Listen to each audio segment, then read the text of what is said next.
masolo yango yo eza kutu ya kolobela mingi te parce que soki noza mwana kin il faut esika naza donc naza na rond point Kipwanza donc naza na nsima ya statue ya papa président na biso Kasavubu na mopanzi boye soki na mati tout droit boye nake sayo soki na mati boye nake bashaba mpona bima victoire sur l'avenue Victoire na rond point Kipwanza na nsima na nga bomoni toza na 14 sur 30. Donc, je avenue Victoire et Poussani na Katiti na avenue Elani na Sima. 14 sur 30, c'est ça, mise en vente parcelle. Masolo yango. Dari la nanga vite fait. 14 sur 30, ça va être aux donc Dari il y a pour tout là, c'est na Sima. Il y a des important.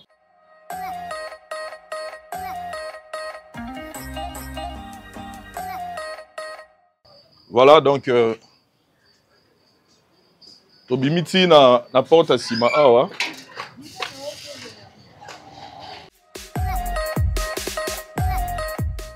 Tobandai tobani na nenga entrée kuna tobimi awa donc avenue à Sima na ya awa kati.